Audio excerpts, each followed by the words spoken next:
नमस्कार, मार्केट संवाद में आपका स्वागत है। ये झांसी है और झांसी का ये तहसील का इलाका है।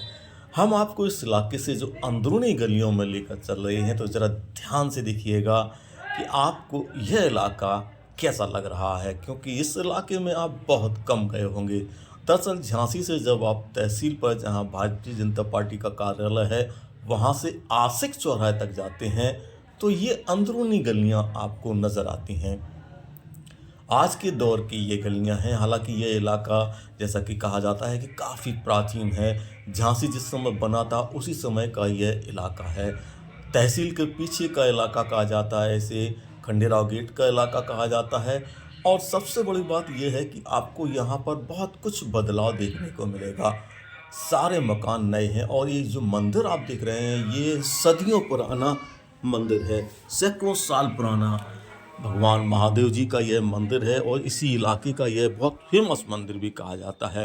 तो आपको हम इस अंदरूनी इलाके के कुछ ऐसे हिस्से दिखाएंगे जिन्हें आपने बहुत कम देखा होगा। कच्ची पक्की गलियों के साथ में कच्चे पक्के मकानों का मिश्रण जो आपको इस वीडियो में देखने को मिलेगा, उससे आप पहचानेंगे कि वाकई में झांसी के हर हिस्से में आज भी आपको पुरानी और नई यादों को देखने का मौका मिलता है। इसके साथ ही हम आपको कुछ पतली गलियों से भी लेकर चलेंगे, जिन्हें आप देखेंगे तो आपको लगेगा कि वाकई में यार शहर तो हो, झांसी जैसा हो। ये देखिए, आप यहाँ से निकलने का जो पतला रास्ता है, मतलब कह सकते हैं कि एक छोटी सी गली है, पतली सी दो दीवालों के बीच की गली है, वो आपको मकानों के साथ में पूरा मोहल्ला दिखा देती हैं। ये एक मकान जिसमें आप रंग रोशन के साथ में आज के दौर का बदलाव देखते हैं, और जैसा कि बुंदेलखंड की परंपरा होती है कि हर घर को लीपा पोता जाता है, तो आप देहरी देखेंगे बढ़िया फर्स्ट क्लास लिपी पोती नजर आती हैं। और ये एक और पतली गली, दो दीवालों के बीच की ये भी गली बहुत ही खतरनाक है।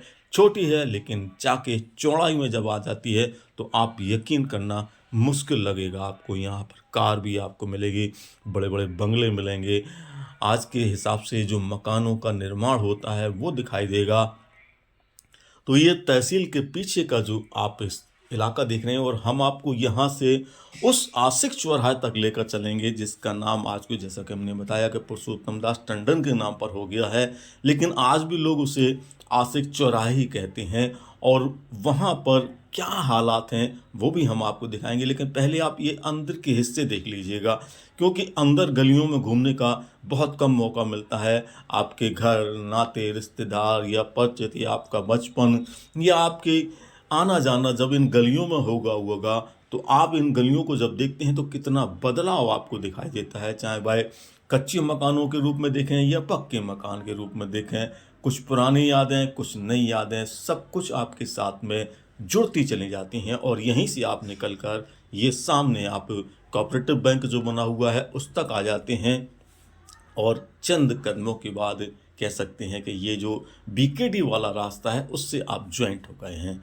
सामने बैंक है, और यह है आशिक चौराहा।